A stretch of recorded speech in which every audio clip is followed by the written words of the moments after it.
Esta producción cuenta con el apoyo de Psicología Contigo, un consultorio que impulsa proyectos orientados al bienestar y la comprensión psicológica. Hola y bienvenidas a un nuevo análisis de notas mentales. Hoy nos metemos de lleno en un tema que, seamos sinceras, suele darnos un poco de respeto: la soledad.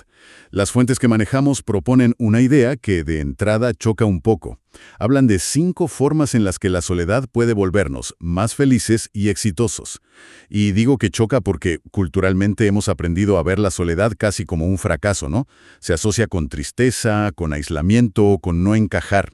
Pero lo que vamos a explorar hoy es justo la otra cara.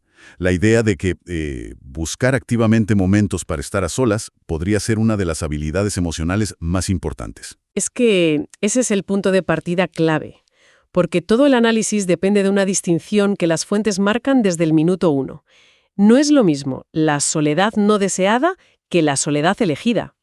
La primera es la que duele, la que se siente como un vacío, es una carencia, vamos. Pero la segunda, la que se elige conscientemente, es una herramienta potentísima. Es buscar un espacio no para huir del mundo, sino para encontrarse con una misma. O sea, el objetivo de hoy no es hacer una oda al aislamiento, para nada. Es analizar cómo esos momentos de soledad escogida pueden ser un motor de crecimiento personal. Vale, vamos a desgranar esto, porque la primera forma que proponen los textos es la base de todo lo demás. La soledad ayuda a conocerse profundamente. Y esto me parece crucial.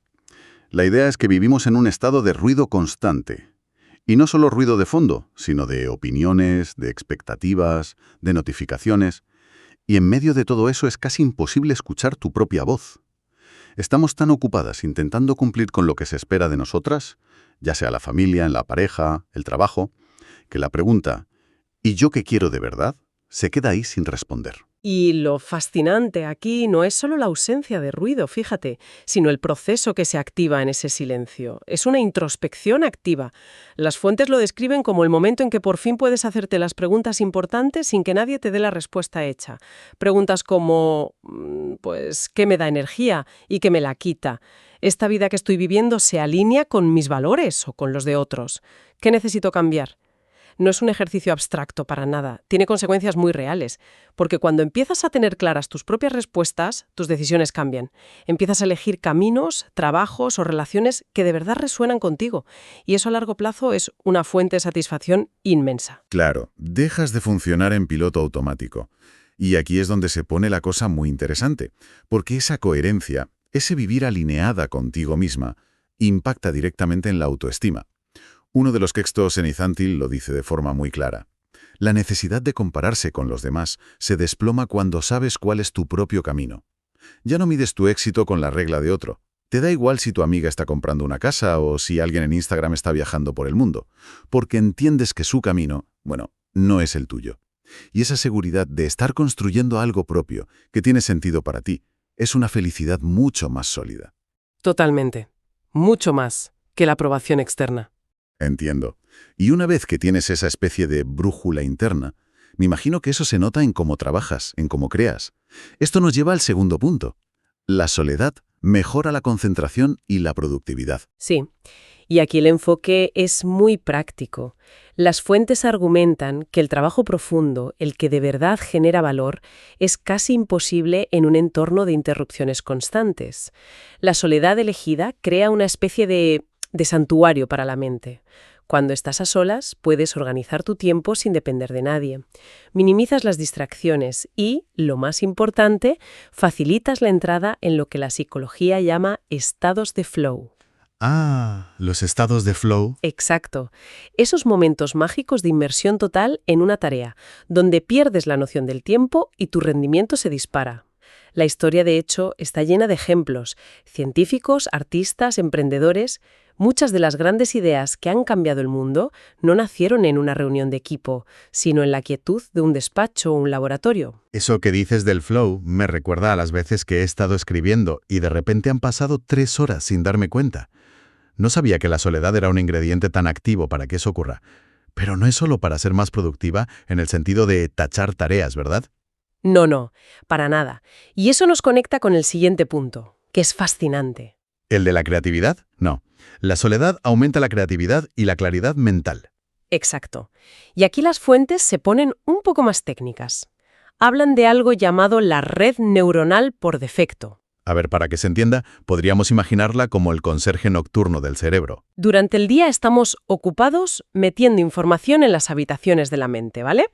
Pero es en el silencio, cuando no estamos enfocados en nada externo, que este conserje sale, empieza a ordenar las habitaciones y de repente se da cuenta de que un objeto de aquí encaja perfectamente con otro de allá y crea una conexión que era imposible ver en medio del ajetrío. De ahí surgen los momentos eureka. Qué buena analogía.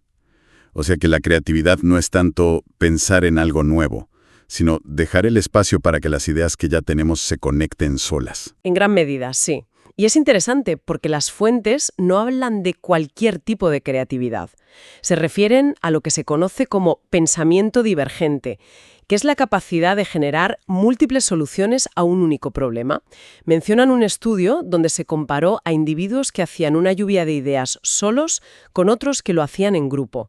Los que trabajaron solos generaron de media un 20% más de ideas originales. Un 20%. Es muchísimo. Ya. Y la razón, la ausencia de miedo al juicio y de la presión de grupo. A solas, la mente se atreve a explorar caminos más raros y, a menudo, más innovadores. Todo esto, el conocerse mejor, el poder crear y trabajar por tu cuenta, suena a que te construye una especie de fortaleza interior. Y eso me lleva directamente al siguiente punto, el de la independencia emocional. Es la consecuencia lógica, sí. Ser emocionalmente independiente significa que tu bienestar no depende de forma precaria de la validación o la compañía constante de otros. Es tener la capacidad de ser tu propia fuente de calma y seguridad. Y la soledad elegida es el gimnasio donde se entrena ese músculo. Te enseña a regular tus propias emociones sin necesitar que alguien venga a tranquilizarte, a resolver problemas sin correr a pedir ayuda a la primera, a tomar decisiones confiando en tu propio juicio. Vale, lo entiendo en teoría, pero ¿no hay un peligro en volverse demasiado independiente? O sea, ¿no puede llevar a que la gente se cierre en sí misma y le cueste más conectar o pedir ayuda cuando de verdad la necesita? ¿Qué dicen las fuentes sobre ese equilibrio? Es una pregunta excelente y sí que la abordan. La clave está en entender que independencia emocional no es autosuficiencia radical, no es desapego, no significa no necesitar a nadie. Significa que tus relaciones se basan en el querer y no en el necesitar. Una persona que ha aprendido a estar bien sola no busca pareja para llenar un vacío o para no sentirse sola los domingos por la tarde. Elige compartir su vida con alguien, porque esa persona suma, no porque le falte algo.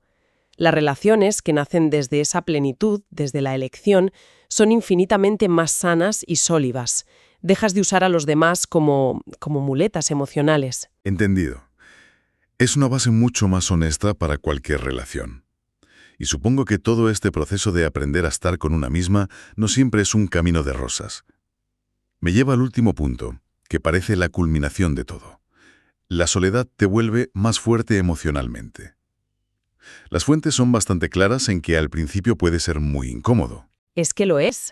Porque cuando se apaga el ruido exterior, empiezas a escuchar el interior.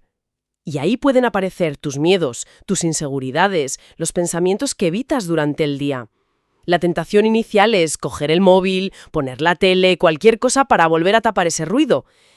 Pero si te atreves a quedarte ahí, a observar esos pensamientos sin juzgarlos, sin que te arrastren, ocurre algo poderoso.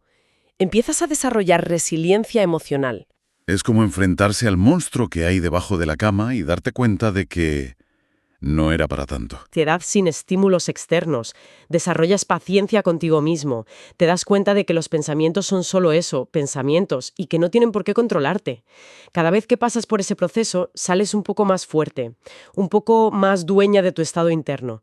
Te vuelves menos reactiva a lo que pasa fuera porque tu centro de gravedad está dentro de ti. Esto es muy real. Recuerdo una vez que pasé un fin de semana sola en una casa rural y la primera noche fue casi de pánico, un silencio absoluto, solo mis pensamientos. Fue intenso, pero para el final del viaje esa sensación se había transformado en una calma increíble, en una sensación de control.